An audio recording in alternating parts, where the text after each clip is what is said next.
అధి ఆత్మ. అధి అంటే ఏంటి? ఉపసర్గ. అధి అనే ఆత్మ అనే మాటకు ముందు అధి ఉంది, అది ఉపసర్గ. ఉపసర్గ అంటే తెలుసా మీకు? ప్రిఫిక్స్ అంటాం మనం. పదానికి ముందు దాని యొక్క అర్థాన్ని, విస్తృతిని పెంచుతుంది, అర్థం మార్పిడి చేస్తుంది, అర్థం యొక్క ఇంటెన్సిటీని పెంచుతుంది ఉపసర్గ ద్వారా. ఈ ఆత్మ అనే మాట సోల్లో అధి అనే మాట ద్వారా అధ్యాత్మ అనే మాట పుడుతోంది. యనాదేశ సంధి అంటారు తెలుగులో. అధి ప్లస్ ఆత్మ, అధ్యాత్మ, యనాదేశ.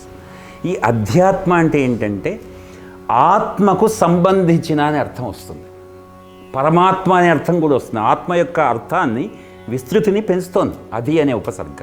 దీని ద్వారా ఇది పరమాత్మ అని, పరమాత్మకు సంబంధించిందని అర్థం వస్తుంది. కాబట్టి అధ్యాత్మం అంటే పరమాత్మకు సంబంధించింది. కృష్ణుడి భాషలో స్వభావోధ్యాత్మ ఉచ్యతే, స్వభావ అధ్యాత్మ ఉచ్యతే అంటే నీ స్వస్వరూపమే ఆధ్యాత్మ అన్నాడు ఆయన. ఆధ్యాత్మికం అంటే ఏంటి? నీ స్వస్వరూపం.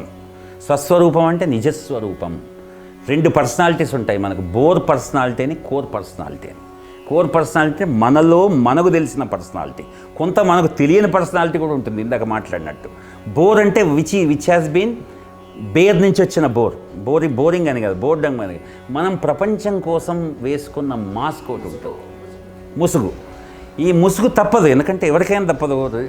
రకరకాల సిచ్యువేషన్స్లో రకరకాలుగా జీవిస్తాం కాబట్టి బోర్ పర్సనాలిటీ ఉంటుంది.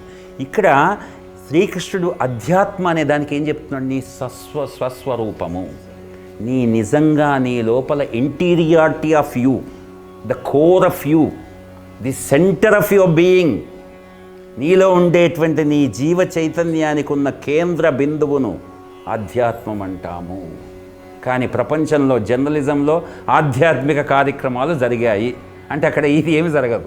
మీరు గమనించండి ఎంత వైవిధ్యం ఉంది. అంటే మనం ఎవరిని విమర్శించడానికి కాదు, కానీ వాస్తవం తెలుసుకోవాలి కదా. దీన్నే సదసద్వివేకం అంటారు. ఫలానా చోట్ల ఆధ్యాత్మిక కార్యక్రమాలు జరిగాయి, పల్లకి ఊరేగించారు, అభిషేకం చేశారు, ఇంకేదో చేశారు. ఇక్కడ కూడా కేంద్ర బిందువుని ఎవరు టచ్ చేయలేదు.